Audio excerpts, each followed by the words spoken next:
Hey, great to see you. Yes, you too. Look at all this stuff.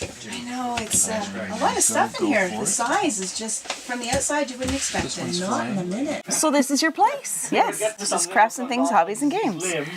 You tend to be more hobbies and games than crafts and things these days. Yes, yeah, we're slowly expanding more into the hobby and other sections as the crafts, because it's a dying breed right now.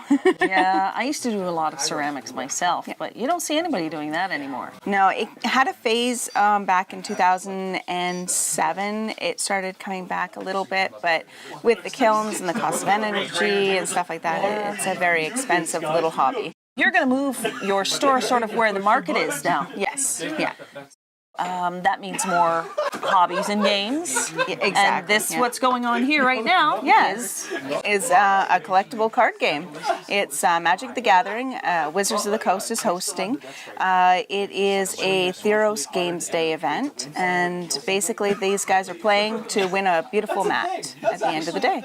Oh, that's wonderful. Now, does it cost them to play? It costs $5 to enter. Everybody leaves with a prize, whether it's usually a booster pack, and the booster packs are $5 each. So what's a booster pack? It's 15 cards, and it's a sealed pack. I see. And they're random. So it's additional cards for their kit. Yeah, so for the collections, yeah. Oh, that's exciting. How often do people come and do these tournaments, for example? Tournaments every month almost. There's a Wizards of the Coast tournament. And these last how long? Like they're here all day. They're here all day, from 10 till about 4 or 5, depending. And each round is 40 minutes. That's a long day. It is. It is. Now, what do they do at the lunch, or do you provide lunch, or do people just take off for an hour? They take off for an hour, and then we come back and start again. Reconvene. Reconvene, yeah. So, and this happens on Sunday too? Yes. Now, this is not the only thing you're doing. You do a weekly game. Yes, Friday Night Magic is every Friday. It is the same thing. It's a free event. They come in and they just battle for fun. So how long have you been doing this, the games every Friday night, for example? I guess it's going on maybe 2 years now. Did your customers come to you and say, we'd really like to do this, can we do it here? Yes. Is that how it went? Yeah, it was, yeah, they came in and they said, okay, well, we know about this Friday Night Magic, can we do it here? I was, sure, why not? So that was really good for you, I suppose. Excellent. Yeah, it is. And especially since I think you told me earlier that your business has really grown by word of mouth. Yes, it has, yeah. You spent money on advertising, and tell me a little bit about that. Well, when we first started out, we started with the newspaper and the radio station. It wasn't hitting the targets that we needed. The parents weren't telling the kids that, there's this cool store in town. We also did the Panther Press, which is part of the newspaper, and it's written by the high school students. And they weren't reading it as well. So we just decided word of mouth was the way to go. How do you make word of mouth happen? Basically, it's all the customers that are here that come in. They spread the word for me. There's people that work at Home Hardware, Walmart, and they say if somebody's looking for something, they send them out this way. Perry Sound Sewing Center will send people out, and they're a craft store, and they send them to me if they don't have it, which is excellent. That is excellent. Yeah. That's a great way. So did you go out there and talk to the employees at Home Hardware or at Walmart and say, send them down to my store? I would normally try to refrain from that, for stepping on the other company's toes and stuff like that, but most of the people that do send them are customers already that have come in looking for something, and they just refer others here. So they're the ones who are exposing your company to new people. Exactly. That's really a great way to make that word of mouth happen. Yes. Yeah. So you find a center of influence, which is somebody who is in the Walmart store or the Home Hardware, and let them spread the word. Exactly. Yeah, that's great. Now, do you do a gift for referrals, or how do you motivate them to do that, or do they just do it from the kindness of their heart? Yeah, they just do it from the kindness of their heart. Yeah, if somebody's looking for something, they send them out. That's neat, because it's like birds of a feather flock together. Exactly. Yes. Right? Yeah. Tell us how you actually got started here. How long have you been in this location? Well, this is not a retail location per se. Yeah. Tell us what this is. This is a 2-car garage, renovated 2-car garage.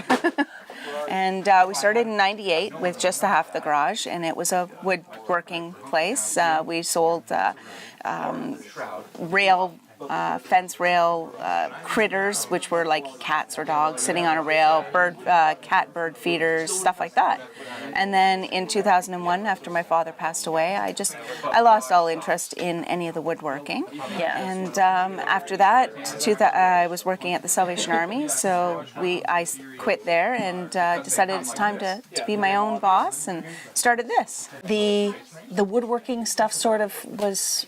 It was sold off, and then there is still some little remnants here, but not a huge amount. It wasn't running while you were working full-time? No, it had to stop, and my mom tried, but no, it just wasn't her. What happened was you basically started fresh Yes. when you quit your other job. Yeah, exactly. And so you said you had been operating at a half the garage. Yes. So I guess in order to create this, you had to finish the other half. Yep. And how did that work? Like, what kind of investment did you have to make in yourself, in your company, in order to create this? It's 24/7, definitely. In the beginning, it was all the time to build the other half of the garage. All the stuff I did myself. The electrical was here, but adding the windows in, it was literally the big garage doors. I had to build that all in and do the windows into it. My husband and I both worked on that. And then we did the floors in here, raised floors so we weren't on cement. And then just now all that stuff came out of pocket. It was all out of pocket money. And Where did you find your money to actually make that initial investment? I applied for a credit card. I applied for a Visa through TD Canada Trust, got that, and I also asked them for a line of credit, actually an overdraft on my bank account, and ended up starting with $11,000. And that was it. Now that was a bit of a gamble for you. Yes, yeah. If it didn't happen, it wouldn't have happened. I would have just went and found another job, but it all came paid together. it all off. Yeah, exactly. Yeah. Wow, so you were willing to take that risk. Yes. You believed in what you wanted to offer the community enough, and that it was going to happen. Yeah, exactly. I saw the need for it. There was nobody else here that was doing that, and it snowballed from there, adding other stuff to it, and it started with beads and crafts and kept going. That's exciting. And now you're bringing it more into hobbies and games. Yes. Yeah. Because there's quite a following for this kind of thing. There is. As you can see, there's 12 people here today, and they've come together to play, and we usually have about this many people for Magic, and there's Warhammer as well, and it is a growing miniature game as well. So you've adjusted your shop to accommodate the market where you're getting the sales. Yes, yeah, exactly. And it's constantly going with what they want. It changes.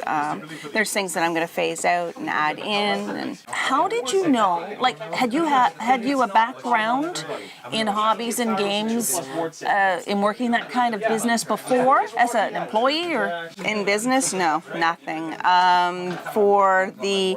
We were avid gamers before we started this, so that was where the gaming kind of came into it.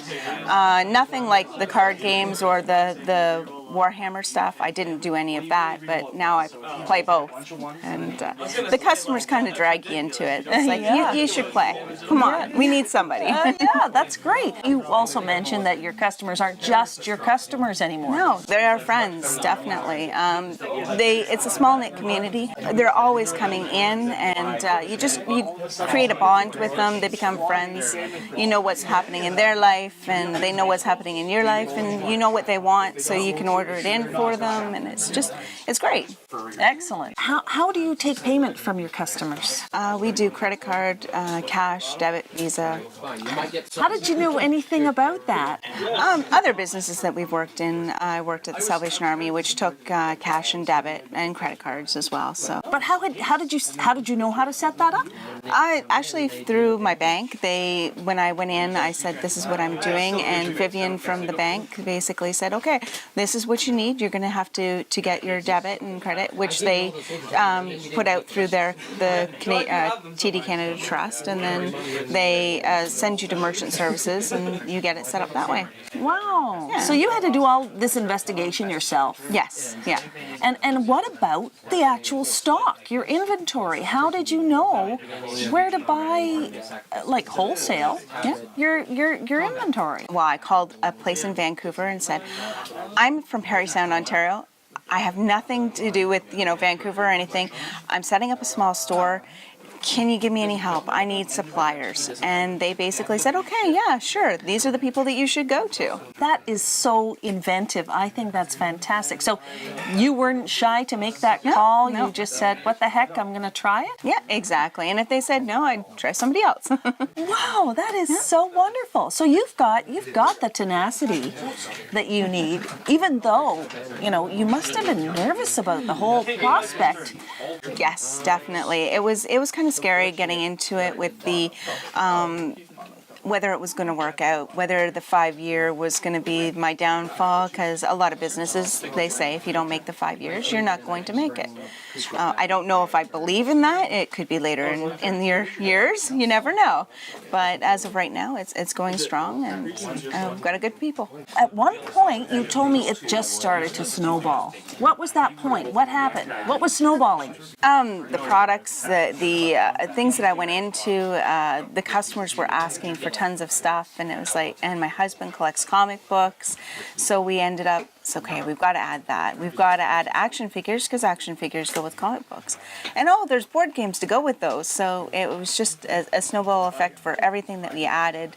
I was approached at a street fair that we did for Warhammer, so we ended up getting into that. And wow. Yeah. It was like everything lined up, everything was in favor of this moving forward. Yes, yeah, exactly. And you really felt, I'm sure, much more confident about what you were doing when this started to take place. Yes, yeah, it was gratifying that I was doing something that was actually going to work out, or at least I had hoped that it was going to work out. Mm-hmm. And we've been here for 7 years now, so we made it past the 5-year fatality. Yeah. So hopefully we'll just keep going and growing. Right.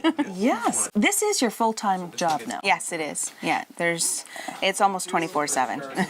Yeah. And does it create a problem in your family life? It hasn't created really a major problem, because I do have my mother still with us. So if the kids need to go somewhere, they have grandma to run for them when I can't. I've become to the point where I now will take a day off, whereas before it was my family would be like, you have to take this day off, you have to take that day off, and the rules were set. And now I'm actually doing it for myself, but it is definitely full time. But this is a real family affair. Yes, yeah. My your kids are involved, your husband's involved, your mother's involved, in at least helping to ease off, maybe pick up some of the slack where you're not able to be there. Exactly. So this is a community effort. It is within your family. It is. It's a family event. If I have to do something in the house, my kids will run the store. My husband, on a day off, will run the store. My mom will watch for customers coming in and do running and stuff like that. But I mean, even with a home-based business, you're still able to do your housework and stuff like that. You just have to have an eye open. What about your supplies and your inventory? Does it get delivered right to your house? Yes, it gets delivered right to the store. That's great. Purolator, UPS, and Parry Sound delivery all come in. That's great. Yeah. So you're not running all over the place. Like if you had a florist shop or something, you would be having to go out to pick up a lot of your supplies. Yeah.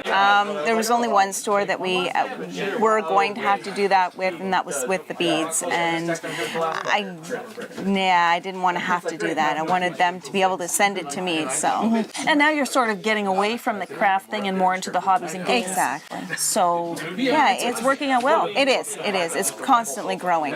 We're outgrowing our seams. Yes. Well, what you're going to have to do is get a video, something like this, onto our website that's called Skillshare, where you can show people how to set up a shop. Excellent. That's a good idea. And then you're going to be able to promote your shop, and people will call you, and just like you called the place in Vancouver. Yes, yeah. And you'll be able to pay it forward. Yeah, exactly. Wow, it was wonderful to see Tammy in action as a real entrepreneur. She made a decision to leave her full-time job and to take the plunge to build her wealth around her house. She decided that it was time to be her own boss, and she accepted the risk head on. Tammy created her dream despite having no knowledge of business and was confident that she would learn what she needed to know along the way. Tammy and James, her husband, were resourceful and determined to make a go of it. To finance their startup, they took on debt, and they did the renovations of their 2-car garage themselves in order to turn it into a store. In fact, she was so resourceful that she called a hobby shop across the country for help in finding wholesale suppliers, citing that her store was no threat to them being so far away. Proof that if you're determined, you'll find a way. Just like with any new business, there is a fear of failure. Nevertheless, she felt the fear and she did it anyway. Today, she has no regrets and her business is growing steadily. Tammy and her store have become a pillar of the community, offering something wonderful and appreciated by all who visit. She took her hobby, which was gaming, and turned it into a business. Congratulations to Tammy and James. They are a true success story. We at Homazooma want to thank them and Crafts and Things, Hobbies and Games for doing this interview with us. I'm Tracy Thomas. Thanks for watching. Please join me on our next interview with homeowners who are building wealth around their house. See you next time.